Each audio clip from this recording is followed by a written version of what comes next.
أعوذ بالله من الشيطان الرجيم بفضل بسم الله الرحمن الرحيم الحمد لله رب العالمين والصلاة والسلام على سيدنا محمد وعلى آله وصحبه أجمعين أما بعد فقد قال الله تعالى في قرآن حبيب شأنه إن الله وملائكته يصلون على النبي يا أيها الذين آمنوا صلوا عليه وسلموا تسليما اللهم صل على محمد وعلى آل محمد كما صليت على إبراهيم وعلى آل إبراهيم إنك حميد مجيد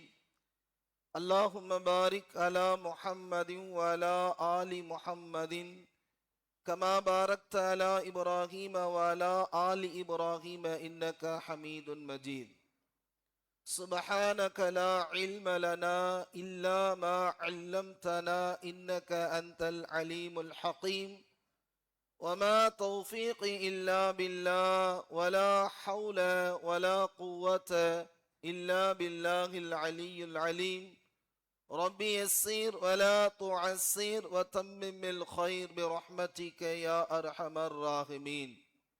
புகழ் அனைத்தும் ஏகனான அல்லாஹ் ஒருவனுக்கே உரித்தாவட்டுமாக.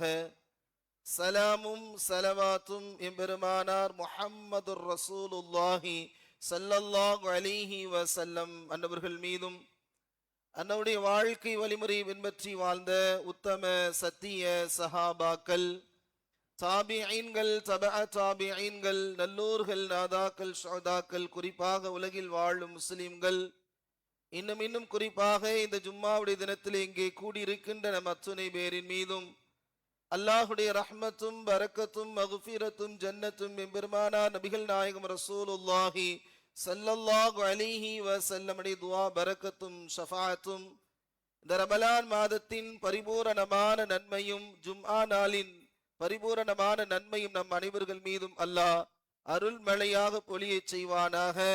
ஆமீன் என்று துஆ செய்த வண்ணமாம் இஸ்லாத்தின் காணிக்கையான சலாத்தினை உங்கள் முன்பு சமர்ப்பித்து எனதுரையை ஆரம்பம் செய்கிறேன். அஸ்ஸலாமு அலைக்கும் வரஹ்மத்துல்லாஹி வதஆலா வபரகாத்துஹு.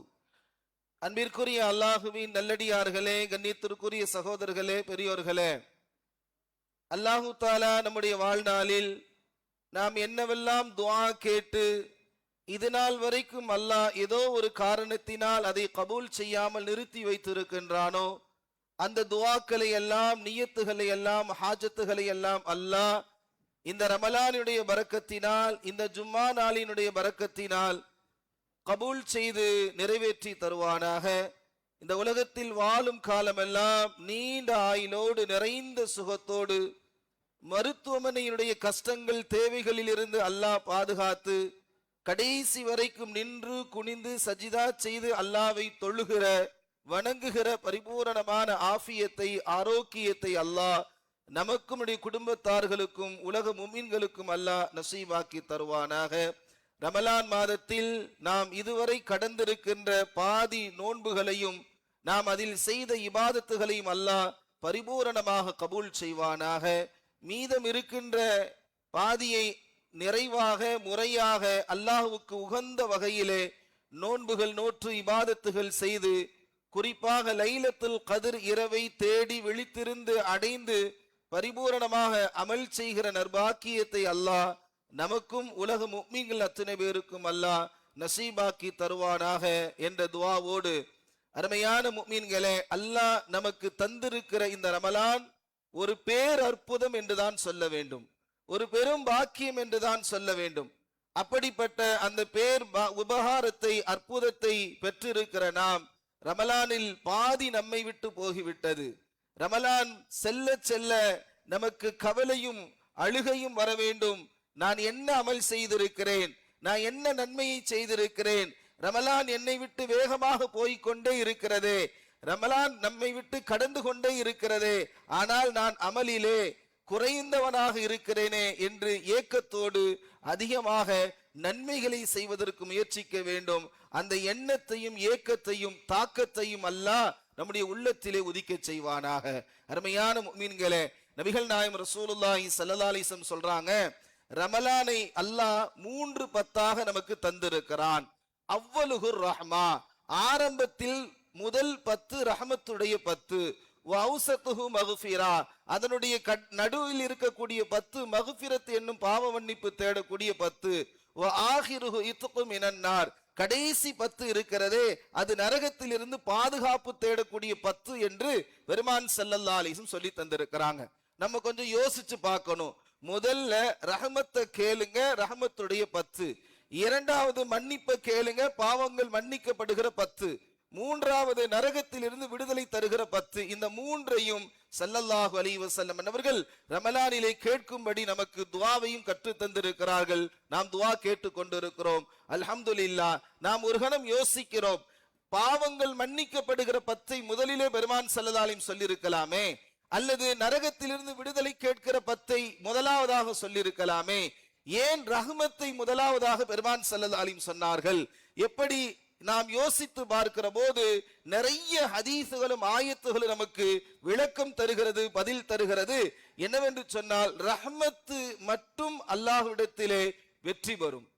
நாம் செய்கிற இபாதத்துகள் எல்லாம் இரண்டாம் பட்சம்தான். அல்லாஹ்வுடைய ரஹ்மத்து இருந்தால் மட்டுமே நம்முடைய அமல்கள் கபூலியத் ஆகும். அல்லாஹ்வுடைய ரஹ்மத்து இருந்தால் மட்டுமே நரகத்திலிருந்து பாதுகாப்பு கிடைக்கும். அல்லாஹ்வுடைய ரஹ்மத்து இருந்தால் மட்டுமே பாவங்கள் மன்னிக்கப்படும். அல்லாஹ்வுடைய ரஹ்மத் இருந்தால் மட்டுமே சொர்க்கத்துக்குள்ள நுழைய முடியும். பெருமானார் ஸல்லல்லாஹு அலைஹி வஸல்லம் அவங்க சொல்லுவாங்க, சொர்க்கத்துக்குள் நுழைவதற்கு அல்லாஹ்வுடைய ரஹ்மத் இல்லாமல் யாரும் நுழைய முடியாது என்று சொல்வார்கள். சஹாபாக்கள் எல்லாம் கேட்பாங்க, யா ரசூலல்லாஹ், தாங்களுமா அல்லாஹ்வுடைய ரஹ்மத் இல்லாமல் சொர்க்கத்துக்குள்ள நுழைய முடியாது? ஆம், நானும் அல்லாஹ்வுடைய ரஹ்மத் இல்லாமல் சொர்க்கத்துக்குள் நுழைய முடியாது. என்றாலும் அல்லாஹ் அவருடைய ரஹ்மத்தை கொண்டு என்னை சூழ்ந்து கொண்டான், என்னையே ரஹ்மத்தாக அல்லாஹ் ஆக்கினான். வமா அர்ஸல்னாக இல்லா ரஹ்மத்தல் லில் ஆலமீன், நபியே நாயகமே, நீங்கள் தான் இந்த அகிலத்தினருக்கு ரஹ்மத்து என்று அல்லாஹ் சொல்லி நபியை ரஹ்மத்தாக, ரஹ்மத்தை கொண்டு சூழ்ந்திருக்கிறதுனால என்னையும் அல்லாஹ் ரஹ்மத்தை கொண்டு தான் உள்ள விடுவான்னு சொன்னாங்கன்னா நாம எந்த அளவுக்கு யோசிக்கணும்னு யோசிச்சு பார்க்கிறோம். அல்லாஹ்வுடைய ரஹ்மத்து கிடைச்சிச்சுன்னு சொன்னா அல்ஹம்துலில்லாஹ் எல்லாமே கிடைச்சிடும். அப்ப அந்த ரஹ்மத்தை நாம் பெற்ற வேண்டும். அந்த ரஹ்மத்தை முதலிலே அல்லாஹ்விடத்திலே கேட்க வேண்டும். ரஹ்மத்து இருந்தால் அல்லாஹ்வுடைய மக்ஃபிரத், பாவம் மன்னிப்பு இலகுவாக கிடைத்துவிடும். பாவங்கள் மன்னிக்கப்பட்டு விட்டால் நாம் இத்கு மினன்னார், நரகத்திலிருந்து விடுதலை பெற்று விடலாம். அருமையான முஃமின்களே, எனவே முதல் 10 நம்மை விட்டு போகிவிட்டாலும் ரஹ்மத்தை எப்பொழுதும் கேட்க வேண்டும், என்னாலும் கேட்க வேண்டும். ரஹ்மத்து பெற்ற நன்மக்களுடைய கூட்டத்திலே அல்லாஹ் நம் எல்லோரையும் சேர்த்து வைப்பானாக. அருமையான முஃமின்களே, அப்ப ரஹ்மத்து வேணும். அல்லாஹ்வுடைய ரஹ்மத்து தினம் தினம் இந்த பூமியில பொழிந்து கொண்டே இருக்கிறது. பெருமான் ஸல்லல்லாஹு அலைஹி வஸல்லம் சொல்லுவாங்க, அல்லாஹு தஆலா இந்த உலகத்தில் ரஹ்மத்தை எந்த அளவுக்கு தினமும் பொழிகிறான் என்றால் 120 ரஹ்மத்துகள் இந்த துன்யாவுல தினம் தினம் இறங்கி கொண்டிருக்கிறது. கஅபத்துல்லாவுக்கு நேராக 120 ரஹ்மத்துகள் இறங்குகிறது. கஅபாவை தவாஃப் செய்வர்கள் மீது 60 ரஹ்மத்தை அல்லாஹ் பொழிகிறான். அங்கே தொழுபவர்கள் மீது 40 ரஹ்மத்துகள் பொழியப்படுகிறது. அந்த கஅபத்துல்லாவை பார்த்து கொண்டிருப்பவர்கள் மீது 20 ரஹ்மத்து பொழியப்படுகிறது.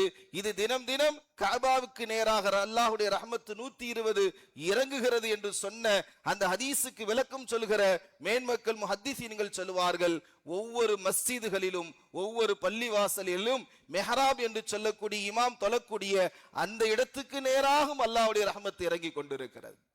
எப்பொழுது இறங்குகிறது? இமாம் ஜமாத்தாக நின்று இமாமாக தொழுகிற போது இமாம் ஜமாத்தை பின்தொடர்ந்து யாரெல்லாம் தொழுகிறார்களோ அந்த மெஹராபில இறங்கக்கூடிய ரஹ்மத் இமாமின் மீது இறங்கி அந்த ஜமாத்தோடு தொழக்கூடிய எல்லோருக்கும் அந்த ரஹ்மத்து கிடைக்கிறது. எனவேதான் தொழுது விட்டு வெளியிலே செல்கிற போது நமது ஊர்களில் எல்லாம் மஸ்ஜிதுல ஷிஃபாவுக்காக குழந்தைகளை வச்சு ஓதி பார்க்க இருப்பாங்கல்ல, அவங்க மேல ஓதி பார்க்க தெரியாதவர் கூட தொழுதுட்டு ஜமாத்தோடு போகக்கூடியவங்க உஃப்னு ஊதுவாங்க, ஏதோ ஒன்று சொல்லி, அவங்களுக்கு ஷிஃபாவாயிரும். அந்த ஷிஃபாவுடைய நோக்கம் என்ன? அல்லாஹ்வுடைய ரஹ்மத்து ஜமாத்து தொழுகையில சேர்ந்து தொழுதுனால கிடைச்சிருக்கு. அந்த ரஹ்மத்தை கொண்டு அவர் எதையெல்லாம் பார்க்கிறாரோ, எங்கெல்லாம் போகிறாரோ அந்த ரஹ்மத்தோடு அவர் போகிறார். இப்படி ரஹ்மத்துகள் தினம் தினம் நமக்கு ரப்பு தந்து கொண்டிருக்கிறான். எனவே ரஹ்மத்தை கொண்டுதான் இந்த உலகத்திலும் வெற்றி, நாளை மறுமையிலும் வெற்றி. அப்படிப்பட்ட ரஹ்மத்தை நாம் அல்லாஹ்விடத்துல அதிகமாக கேட்க வேண்டும் என்பதை நபிகள் நாயகம் ஸல்லல்லாஹு அலைஹி சொல்லி தந்திருக்கிறார். அல்லாஹ்வுடைய ரஹ்மத் அவ்வளவு முக்கியமானது. ஸல்லல்லாஹு அலைஹி சொல்லுவாங்க, பனு இஸ்ரவேலர்கள் என்று சொல்லக்கூடிய உங்களுக்கு முன்னால் வாழ்ந்த காலத்துல ஒரு வணக்கசாலி இருந்தாங்களாம். அந்த வணக்கசாலி யாருமே இல்லாத ஒரு தீவுக்கு நடுவுல போய் அல்லாஹுவ தொழுது வணங்கிக்கிட்டு இருந்தாங்களாம். எத்தனை வருஷமாக? 500 வருஷமாக அல்லாஹுவை தொழுது வணங்கி கொண்டிருந்தார். என்ன வணக்கம் செய்வாங்க? அந்த தீவுக்கு நடுவுல ஒரு மலை உச்சி இருக்கும், அங்கே ஏறி உட்கார்ந்து விட்டால் பகலெல்லாம் நோன்பு வைத்திருப்பார். நோன்பு திறக்கிறதுக்கு கீழே வருவாங்க, அந்த சுத்தி இருக்கக்கூடிய கடல் உப்பு தண்ணி, ஆனா அந்த தீவுக்கு நடுவுல கண் போன்று ஒரே ஒரு நீர் ஊற்றை எல்லாம் வெளியாக்கினான். அந்த நீர் ஊற்றுக்கு பக்கத்துல ஒரு மாதுளம்பழம் மரம் இருந்துச்சு. அந்த மாதுளம்பழத்திலிருந்து தினமும் ஒரே ஒரு மாதுளம்பழம் பழுக்கும். நோன்பு திறக்க கீழே இறங்கி வந்து நோன்பு திறந்துட்டு அந்த மாதுளம்பழத்தை சாப்பிட்டுட்டு மேல மறுபடியும் ஒளி செஞ்சுட்டு போனாங்கன்னா மறுநாள் நோன்பு திறக்கத்தான் வருவாங்க. இரவெல்லாம் நின்று வணங்குதல், பகலெல்லாம் நோன்பு வைக்குதல். இப்படியாக அந்த பனு இஸ்ரவேலுடைய கூட்டத்தை சார்ந்த அந்த வணக்கசாலி இபாதத்து செய்தார். 1 வருடம் 2 வருடம் அல்ல, 10 வருடம் 20 வருடம் அல்ல, 100 வருடம் 200 வருடம் அல்ல, 500 வருஷம் இபாதத்து செஞ்சார். அவருக்கு ஒரு ஆசை, அல்லாஹ்ட்ட துஆ கேட்கிறார், யா அல்லாஹ், நான் சஜிதாவில் இருக்கக்கூடிய நிலையில மௌத்தாகணும், அதே நிலையில என்ன மறுமையில நீ எழுப்பணும், அதே நிலையில நான் சொர்க்கத்துக்குள்ள போகணும்னு துஆ செஞ்சாரு. ரப்பு அந்த துஆவையும் கபூல் செய்து விட்டான். நபிகள் நாயகம் ஸல்லல்லாஹு அலைஹி வஸல்லம் அவங்கட்ட இந்த செய்தியை ஹஜ்ரத் ஜிப்ரீல் அலைஹிஸ்ஸலாம் அவங்க சொல்றாங்க. தஃப்சீருல் கபீர் போன்ற கிதாபுகளிலே பதிவு செய்யப்பட்டு இருக்கிறது. ஸல்லல்லாஹு அலைஹி வஸல்லம் அவங்க இவ்வளவு ஒரு வணக்கசாலி இருந்தார்கள் என்று ஜிப்ரீல் அலைஹிஸ்ஸலாம் சொன்ன பதிலை கேட்டு சந்தோஷப்பட்டாங்க. அப்ப ஜிப்ரீல் அலைஹிஸ்ஸலாம் சொன்னாங்க, யா ரசூலல்லாஹ், 500 வருஷம் இபாதத்து செஞ்ச இந்த மனிதர் நாளை அல்லாஹ்வுடைய தீர்ப்பு நாள் வருகிற போது அல்லாஹ் இவரை நரகவாசியாக ஆக்கி விடுவான் என்று சொன்னார்கள். ஸல்லல்லாஹு அலைஹி வஸல்லம் அவங்க எப்படி அவர் நரகவாசியாக ஆகுவார் என்று கேட்கிற போது ஸல்லல்லாஹு அலைஹி வஸல்லம் அவர்கள் ஜிப்ரீல் அலைஹிஸ்ஸலாம் அவங்க சொல்றாங்க, நாளை மறுமையிலே அல்லாஹ் அவரை எழுப்புவான். அவர் கேட்ட மாதிரி சஜிதாவிலேயே அல்லாஹ் எழுப்புவான். எழுப்பி அல்லாஹ் சொல்லுவான், என்னுடைய ரஹமத்தை கொண்டு சொர்க்கத்துக்குள்ள போங்கன்னு அல்லாஹ் சொல்லுவான். அதுக்கு அந்த மனிதர் சொல்லுவார், அந்த அடியாரு, யா அல்லாஹ், நான் 500 வருஷம் இபாதத்து செஞ்சிருக்கிறேன், என்னுடைய இபாதத்தினுடைய நன்மையை கொண்டு எனக்கு சொர்க்கத்தை தான்னு கேட்பார். மறுபடியும் அல்லாஹ் சொல்லுவான், என் ரஹமத்தை கொண்டு சொர்க்கத்துக்குள்ள போங்க. மறுபடியும் அந்த அடியார் சொல்லுவாரு, யா அல்லாஹ், என்னுடைய இபாதத்தை கொண்டு எனக்கு சொர்க்கத்தை தா என்று கேட்ட உடனே அல்லாஹ் சொல்லுவான், உங்களுடைய இபாதத்தை கொண்டு சொர்க்கமா? வாங்க, உங்க இபாதத்து எவ்வளவு? 500 வருஷம் தொழுததா, நோன்பு வச்சதா, அதை ஒரு தட்டுல தராசுல மீசான்ற தராசு தட்டுல நிறுத்து பார்ப்போம். நான் உங்களுக்கு என்னென்ன நிஅமத் அருட்கொடைகள் தந்திருக்கிறேனோ அதையெல்லாம் ஒரு தட்டுல நிறுத்து பார்ப்போம். என்னுடைய நிஅமத்துக்கு நீங்க நன்றி செலுத்துகிற வகையில இபாதத்து செஞ்சிருந்தா உங்களுக்கு சொர்க்கத்தை தந்துறேன்னு அல்லாஹ் சொல்லிட்டு அந்த 500 வருஷம் இபாதத்து ஒரு தட்டுலையும் நமக்கு ரப்பு தந்திருக்கான இந்த 2 கண்ணு, இந்த 2 கண்ணினுடைய அந்த சுக்ரியத்தை இன்னொரு தட்டுலை வச்சு பார்த்தா 500 வருஷம் இபாதத்து ஒரு கண்ணுக்கு மட்டுமே சரியா போச்சான். அப்ப இன்னொரு கண்ணு, நல்லா தந்திருக்கக்கூடிய உடல் உறுப்புகள், எவ்வளவு ஆஃபியத்துகள், எவ்வளவு வசதிகள், வாய்ப்புகள், மனைவி, மக்கள், சொத்து, சுகங்கள், பிள்ளைகள், அல்லாஹு அக்பர், நினைத்து பார்த்தால் தலை சுற்றிவிடும். அதனாலதான் ஸல்லல்லாஹு அலைஹி சொல்றாங்க, என் ரஹ்மத்து இருந்தா மட்டும்தான் உங்களுக்கு எதுவுமே வெற்றி கிடைக்கும். எனவே என் ரஹ்மத்தை கொண்டு போங்க. உடனே அப்பதான் அந்த அடியாரு அல்லாஹ்ட்ட மன்னிப்பு கேட்பாரு, யா அல்லாஹ், நான் புரிஞ்சிருச்சு, என் இபாதத்தெல்லாம் ஒண்ணும் இல்ல, உன்னுடைய ரஹ்மத் இருந்தா தான் அப்படின்னு சொல்லிட்டு அல்லாஹ்ட்ட உணர்ந்து மன்னிப்பு கேட்பார். இறுதியில் அல்லாஹ் அவருடைய தக்தீரை மாற்றுவான் என்று நபிகள் நாயகம் ஸல்லல்லாஹு அலைஹி வஸல்லம் அவங்களுக்கு ஜிப்ரீல் அலைஹிஸ்ஸலாம் அவங்க சொன்ன ஹதீசுகளை எல்லாம் கேட்கிற போது அருமையான யோசிச்சு பார்க்கிறோம், ரஹ்மத்தை எப்பொழுதுமே கேட்க வேண்டும். அந்த ரஹ்மத்து தான் அல்லாஹ்ட்ட மன்னிப்பை பெற்று தரும். ஸல்லல்லாஹு அலைஹி சொல்லுவாங்க, அல்லாஹும்ம ஃகிர் லனா துனூபனா வ ஹதாயானா குல்லஹா யா ரப்பல் ஆலமீன், யா அல்லாஹ், என்னை மன்னிப்பாயாக, என்னுடைய பாவங்களை எல்லாம் அழிப்பாயாக என்று கேட்கின்ற அந்த மக்ஃபிரத்துடைய துஆ இருக்கிறது அல்லவா, இது யாருக்கு மன்னிப்பு கேட்கணும்ன்ற அந்த பாக்கியத்தை, வாய்ப்பை அல்லாஹ் தருவானா, அல்லாஹ்வுடைய ரஹ்மத் இருந்தா மட்டும்தான் அல்லாஹ்ட்ட கையேந்த முடியும். அல்லாஹ்வுடைய ரஹ்மத்னா என்னங்க? தான் செய்யறது தவறு என்று புரிய வைப்பான் அல்லாஹ். ஸல்லல்லாஹு அலைஹி சொல்றாங்க, ஒரு மனிதன் ஒரு பாவத்தை செய்கிற போது அவனுடைய உள்ளத்தில் ஒரு கரும்புள்ளி அல்லாஹ் ஏற்படுத்துவான். அந்த கரும்புள்ளி ஏற்பட்ட உடனே, அந்த பாவம் ஏற்பட்ட உடனே அஸ்தக்ஃபிருல்லாஹ், அப்படின்னு அவர் அந்த வார்த்தையை சொல்லிட்டா அல்லாஹ் அவருடைய அந்த பாவத்தை எழுத மாட்டான், மன்னிக்க சொல்லிடுவான். ஒரு தவறு செஞ்சுட்டா ஸல்லல்லாஹு அலைஹி சொல்றாங்க, ஒரு அடியான் ஒரு தவறு செஞ்சுட்டா உடனே அதற்குரிய தண்டனையை பாவத்தை எழுதுங்கன்னு மலக்கட்டு சொல்ல மாட்டான் அல்லாஹ். கொஞ்ச நேரம் பொறுமையா இருங்க, என் அடியான் பாவம் செஞ்சுட்டான் ஓகே, ஆனா அதுக்கு ஏதாவது மன்னிப்பு கேட்கிறானா அப்படின்னு வாய்ப்பு தருவான் அல்லாஹ். அப்ப அஸ்தக்ஃபிருல்லாஹ் என்ற வார்த்தையை, யா அல்லாஹ் நான் தவறு செய்து விட்டேன் மன்னித்துக்கொள் என்ற அந்த வார்த்தையை சொன்னா நம்ம செஞ்ச தவறு அழிக்கப்படும் என்று நபிகள் நாயகம் ஸல்லல்லாஹு அலைஹி சொன்னாங்க.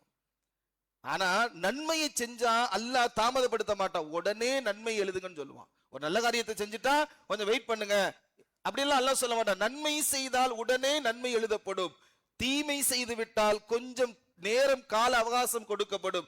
எதற்கு அவர் பாவ மன்னிப்பு கேட்கிறாரா என்று அல்லாஹ் பார்க்கிறார். என்ன நபிகள் நாயகம் ஸல்லல்லாஹு அலைஹி சொன்னாங்க, பாவ மன்னிப்பு கேட்கிறத ரப்பு விரும்புறான், நேசிக்கிறான். எந்த அளவுக்குன்னு சொன்னா, நாளை அல்லாஹ் ஒரு அடியான சொர்க்கத்துக்குள்ள போன்னு சொல்லிடுவானா. அந்த அடியான் எப்படிப்பட்ட அடியான், இந்த உலகத்துல அல்லாஹ் சொன்ன எதையுமே செஞ்சிருக்க மாட்டான். ஆனா முஃமினாக முஸ்லீமாக லா இலாஹ இல்லல்லாஹ் முஹம்மது ரசூலுல்லாஹ் கலிமாவை மட்டும் சொன்னவனா இருப்பான், ஆனா வேற நன்மைகளே செஞ்சிருக்க மாட்டான். அந்த அடியான பார்த்து அல்லாஹ் சொல்லுவானா, போப்பா சொர்க்கத்துக்குள்ளன்னு சொல்லிடுவான். அந்த அடியான் வேகமா குடு குடு குடுன்னு ஓடி சொர்க்கத்து வாசல் கிட்ட போறப்ப அல்லாஹ் சொல்லுவான, நில்லுப்பா, ஏன்பா உலகத்துல நான் சொன்ன எந்த நன்மையான காரியத்தையும் செய்யல, ஆனா நான் சொர்க்கத்துக்குள்ள போன்னு சொன்ன உடனே இவ்வளவு வேகமா போறியே, எந்த நம்பிக்கையில நான் உனக்கு சொர்க்கத்தை தருவேன்னு நீ வேகமா போற?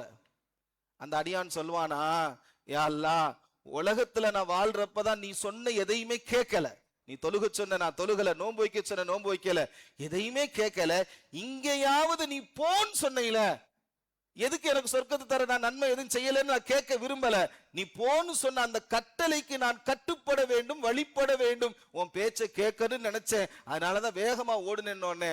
அல்லாஹ் சொல்வானா, என் பேச்சை கேட்க நினைச்சியா, எனக்கு கட்டுப்பட நினைச்சியா, நான் சொல்றதை வழிபட நினைச்சியா, ஆமாயா இல்ல வேற ஒண்ணு இல்ல, உன்னை மன்னிச்சுட்டேன் போன்னு அல்லாஹ் சொர்க்கத்துக்குள்ள அனுப்பிச்சிருவான். அல்லாஹு அக்பர். அல்லாஹ் எவ்வளவு ரப்பு கிருபையாளனாக இருக்கிறான், எவ்வளவு கருணையாளனாக இருக்கிறான். அதனாலதான் ஸல்லல்லாஹு அலைஹி சொல்லுவாங்க, அல்லாஹ்வுடைய அந்த கருணைக்கும் ரஹமத்துக்கும் கிருபைக்கும் உதாரணம் தாயினுடைய பாசத்தை பெறுவான் ஸல்லல்லாஹு அலைஹி சொல்லுவாங்க. ஒரு தாய் தன்னுடைய பிள்ளையின் மீது எவ்வளவு பாசமாக இருப்பாள். உலகத்தில் எந்த படைப்பினமும் இல்லாத காட்ட முடியாத பாசம் தாய் மட்டும்தான் தன்னுடைய பிள்ளையின் மீது காட்டுவாள். அந்த தாய் 99 தாய் சேர்ந்தால் அந்த பாசம் எவ்வளவு பெருசா இருக்கும். அதை விட பெருசு அல்லாஹ்வுடைய ரஹ்மத்து பாசம் என்று பெருமான் ஸல்லல்லாஹு அலைஹி சொல்லிட்டு இவ்வளவு சந்தோஷப்படுறான் ரப்பு பாவத்தை மன்னிப்பதற்கு, பாவ மன்னிப்பு கேட்கக்கூடியவர்கள் மீது என்று ஸல்லல்லாஹு அலைஹி சொல்லிட்டு ஒரு உதாரணம் சொல்லுவாங்க. எந்த அளவுக்கு அல்லாஹ் சந்தோஷப்படுறானா, ரமலானை தந்து அதுல ஒரு 10 நாள் மக்ஃபிரத்துக்குன்னு தந்து அதுல பாவ மன்னிப்பு கேட்கிறவங்களை மன்னிக்கிறானா, அவ்வளவு பாவ மன்னிப்பை அல்லாஹ் விரும்புகிறான். ஸல்லல்லாஹு அலைஹி சொல்றாங்க, ஒரு அடியான் ஒரு ஒட்டகத்துல பாலைவனத்துல பயணம் செஞ்சு போறான். அவன் பாலைவனத்துல போகக்கூடிய அந்த வாகனம் இருக்குது, அந்த வாகனத்துலதான் அவன் உண்ணக்கூடிய உணவு இருக்கு, குடிக்கக்கூடிய தண்ணி இருக்கு, போட்டிருக்கக்கூடிய ட்ரெஸ் எல்லாம் அந்த ஒட்டகத்துலதான் இருக்கு. அந்த வாகனம் இல்லாம எங்கேயும் போக முடியாம, வாகனம் இல்லாம எதுவும் சாப்பிட குடிக்க முடியாது. அப்படி எல்லா பொருளும் இருக்கக்கூடிய அந்த வாகனத்துல பயணம் செஞ்சுட்டு போய் களைப்பு ஆடுறதுக்காக ஒரு நிழல் தரக்கூடிய மரத்துக்கு கீழே அந்த ஒட்டகத்தை நிறுத்திட்டு லேசா சாஞ்சு தூங்குறான். தூங்கி விழிச்சு பார்த்தா ஒட்டகம் காணல. எப்படி இருக்கும் அவனுடைய நிலைமை? அந்த ஒட்டகம் இல்லாம அடுத்த நிலைக்கு போக முடியாது, சாப்பிட முடியாது, தண்ணி குடிக்க முடியாது, ட்ரெஸ் மாத்த முடியாது, எல்லாம் அதுலதான் இருக்கு. எவ்வளவு கவலையா இருக்கும். யார்ட்டையாவது ஹெல்ப் கேட்கலாம முடியாது, ஏன்னா பாலைவனத்துல யாருமே இல்லாத ஒரு இடத்துல மாட்டிக்கிட்டான். அந்த கஷ்டத்துல அந்த கவலையில அல்லாஹ் தஆலா சில பேருக்கு ஒரு தூக்கத்தை தருவான். கவலை நிறைய இருக்கிறப்ப தூங்கணும்னா அந்த தூக்கத்துல கவலைக்கு உரிய வழி அல்லாஹ் காமிப்பான். அப்ப ஒரு அந்த கஷ்டத்துல அப்படியே தூங்கிட்டு விழிச்சு பார்த்தா காணாம போன ஒட்டகம் மறுபடி வந்து நிக்கி. அங்க இங்க தேடி காணாம போன ஒட்டகம் கவலையில அப்படியே களைப்புல தூங்கி விழிச்சு பார்த்தா ஒட்டகம் வந்து நிக்கி. எப்படி இருக்கும் அவருக்கு? அந்த சந்தோஷத்துக்கு வார்த்தை இருக்குதா? சொல்ல முடியாது. அதை அனுபவித்த பெருமக்களுக்கு தான் தெரியும். விலை உயர்ந்த ஒன்றை தொலைத்து விட்டு தேடி மறுபடியும் அதை பெற்றால் எவ்வளவு சந்தோஷம் இருக்குமோ, அந்த சந்தோஷத்தை அந்த அடியான் அடைஞ்சிட்டு அந்த அடியான் சொல்லுவான் அல்லாட்ட, அல்லாஹும்ம அன்த அப்தி, யா அல்லாஹ் நீ என்னுடைய அடியான். அல்லாஹ் பார்த்து என்ன சொல்றான்? நீ என்னுடைய அடிமை, நீ என்னுடைய அடியான், வஅன ரப்புக்க, நான் உனக்கு ரப்புன்னு சொல்றான். இது சந்தோஷத்துல நாவு உலண்டு வரக்கூடிய வார்த்தை. சந்தோஷத்துல நாவு உலண்டு வரக்கூடிய வார்த்தை. சில பேர் சொல்லுவாங்கல்ல, நான் தான் வீட்டுல, ஆண்கள் சொல்லுவாங்க நான் தான் வீட்டுல மனைவியா இருக்கிறேன், பெண்கள் சொல்லுவாங்க நான் தான் வீட்டுல கணவனா இருக்கிறேன்னு வார்த்தையை மாத்தி சொல்லுவாங்கல்ல. அது மாதிரி இவர் சந்தோஷத்துல என்ன சொல்றாரு, அல்லாஹும்ம அன்த அப்தி, அல்லாஹ் நீ என்னுடைய அடியான், வஅன ரப்புக நான் உன்னுடைய ரப்பு என்று சொல்வதை கேட்டு அல்லாஹ் கோவப்படல, சந்தோஷப்படுறான். ஏன் சந்தோஷப்படுறான்? அவன் அடைகிற மகிழ்ச்சி இருக்குல்ல, அந்த மகிழ்ச்சியை விட பன்மடங்கு அல்லாஹ்ட்ட ஒரு அடியான் கையேந்தி அல்லாஹும்ம ஃகிஃபிர் லனா ذுனூபனா ஹதாயானா குல்லஹா யா ரப்பல் ஆலமீன் என்று இஸ்திக்ஃபார் பாவ மன்னிப்பு கேட்கிற போது அல்லாஹ் அவ்வளவு மகிழ்ச்சி அடைகிறான் என்று நபிகள் நாயகம் ரசூலுல்லாஹி ஸல்லல்லாஹு அலைஹி சொன்னாங்கன்னு சொன்னா, அருமையான முஃமின்களை யோசிச்சு பாருங்க. அவ்வளவு அல்லாஹ் சந்தோஷப்படுற அந்த பாவ மன்னிப்பை நம்ம கேட்கலனா நம்மளை விட ஒரு கை சேதக்காரர்கள் யாருமே இருக்க முடியாது. ஸல்லல்லாஹு அலைஹி வஸல்லம் அவங்க இதே மிம்பர் படியில ஏறுறாங்க, 3 தடவை ஆமீன் சொல்றாங்க. ஹதீஸ் நம்ம நிறைய கேட்டிருக்கிறோம். ஸல்லல்லாஹு அலைஹி வஸல்லம் அவங்க ஜும்மா முடிச்ச உடனே சஹாபாக்கள் எல்லாம் கேட்கறாங்க, யா ரசூலல்லாஹ் 3 படியில ஏறுகிற போது ஆமீன் சொன்னீங்களே, என்ன காரணம்? ஜிப்ரீல் அலைஹிஸ்ஸலாம் துஆ செஞ்சாங்க, நான் ஆமீன் சொன்னேன்னு சொல்லிட்டு அந்த 3 துஆவுல ஒரு துஆ என்னவென்றால், யார் ரமலான் மாதத்தை அடைந்து அமல் செய்து அல்லது யார் ரமலான் மாதத்தை அடைந்து பாவ மன்னிப்பு கேட்காமல் இருக்கிறாரோ அவர் நாசமாகட்டும். ஜிப்ரீல் துஆ செய்ய நான் ஆமீன் சொன்னேன்னு ஸல்லல்லாஹு அலைஹி சொன்னாங்கன்னா, அப்ப பாவ மன்னிப்பு கேட்காமல் ரமலானை ஒருவர் கடந்து சென்றால் அவர் நஷ்டவாளி அல்ல, நாசவாளி என்று ஹதீஸ் நமக்கு சுட்டி காட்டுகிறது. அதனால அல்லாஹ் தஆலா சொல்லுவான், தூபு இலல்லாஹி ஜமீஆ, நீங்க எல்லா அல்லாஹ்வின் பக்கம் மன்னிப்பு கேட்டுவாங்க. ஐயுல் முஃமினூன், ஈமான் கொண்ட மக்களே, நீங்கள் எல்லா அல்லாஹ்ட்ட மன்னிப்பு கேட்கணும். அப்படி இருந்தால் தான் லல்லக்கும் துஃப்லிஹூன், நீங்கள் வெற்றியாளர்களாக மாற முடியும்.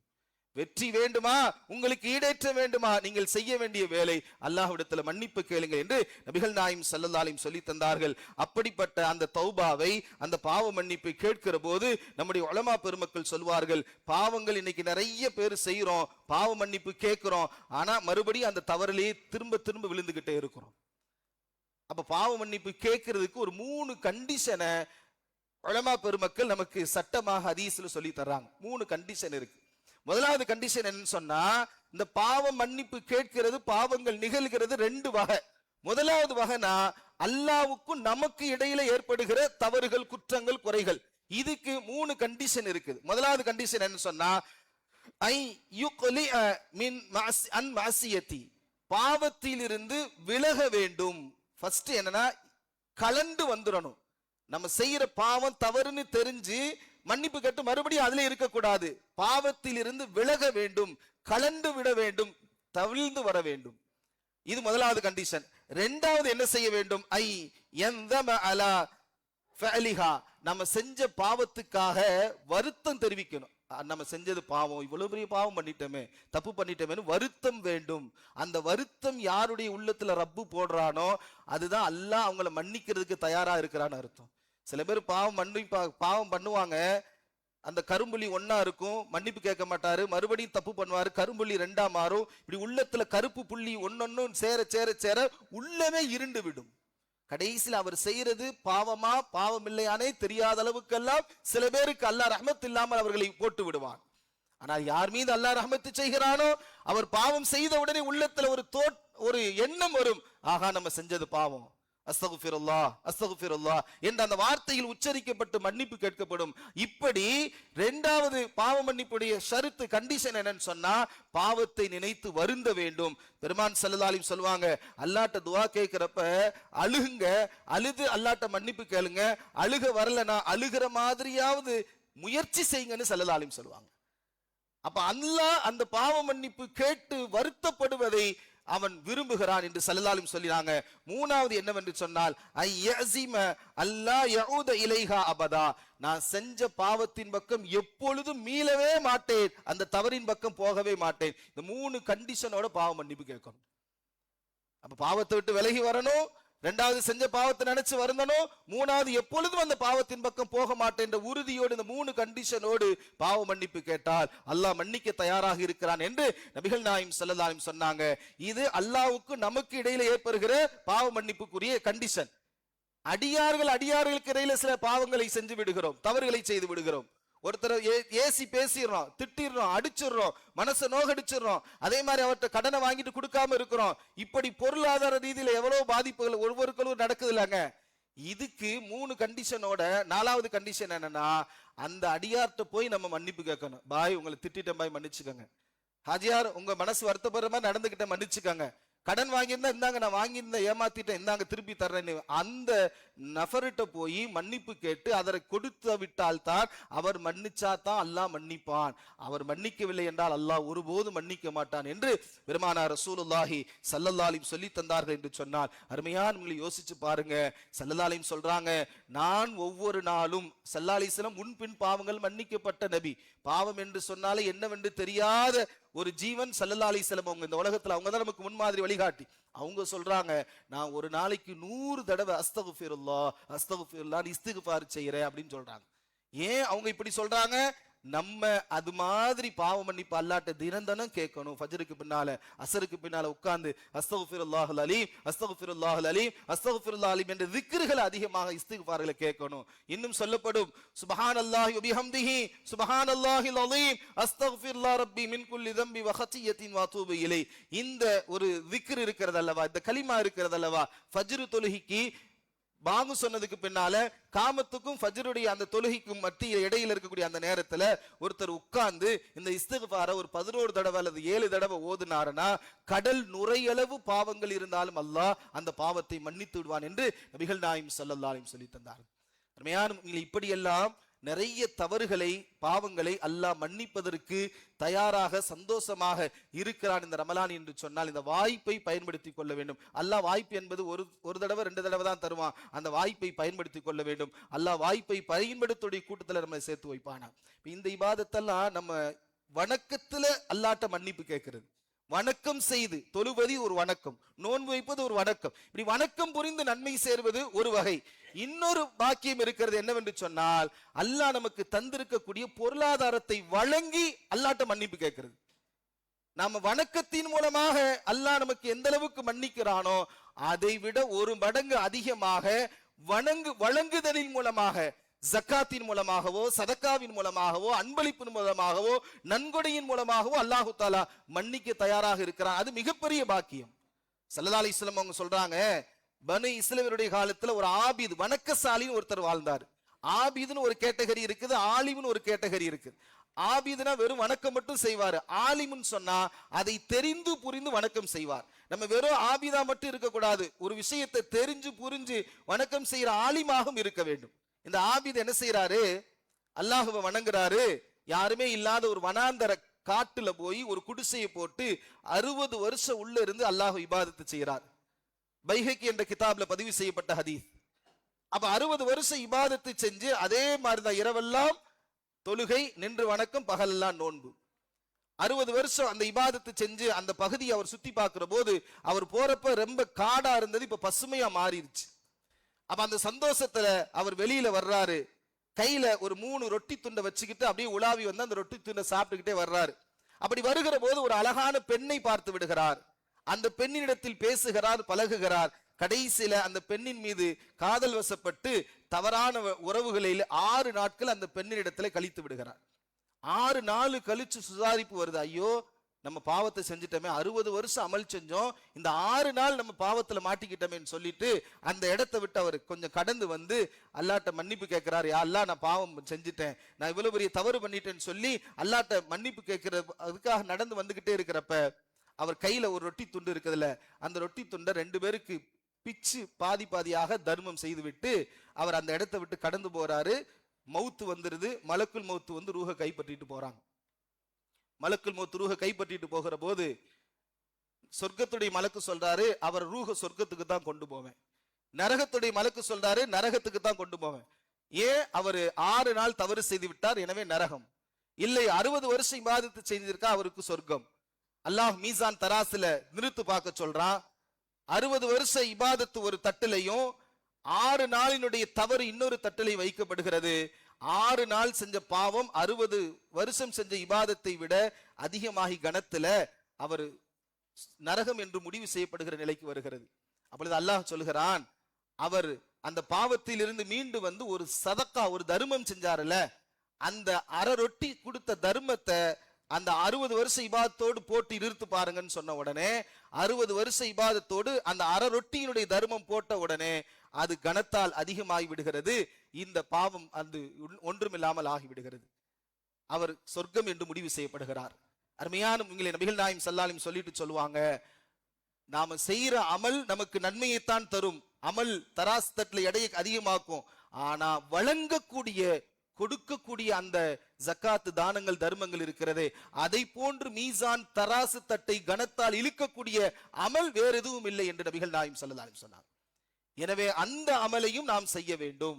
ரப்பு நமக்கு எவ்வளவு தந்திருக்க நம்ம தகுதிக்கு தக்க நம்ம என்ன செய்யணும், நம்முடைய ஜக்காத்துகளை தானங்களை தர்மங்களை கொடுக்க வேண்டும். அருமையான ரமலான்ல நாம் அல்லாஹ்ட்ட வணங்கியும் இபாதத்து செய்ய வேண்டும், வழங்கி இபாதத்து செய்ய வேண்டும். அந்த இரு பாக்கியத்தையும் அல்லாஹ் தஆலா நமக்கும் நம்முடைய குடும்பத்தார்களுக்கும் உலகம் முழுவதும் அத்தனை பேருக்கும் அல்லாஹ் நசீபாக்கி தருவானாக. பியக்கி சய்யிதனா முஹம்மதின் ஸல்லல்லாஹு அலைஹி வஸல்லம் வாலி சய்யிதனா முஹம்மதின் ஸல்லல்லாஹு அலைஹி வஸல்லம் வாஹிர் தஅவானா அனில் ஹம்துலில்லாஹி ரப்பில் ஆலமீன். அஸ்ஸலாமு அலைக்கும் வரஹ்மத்துல்லாஹி தஆலா வபரகாத்துஹு.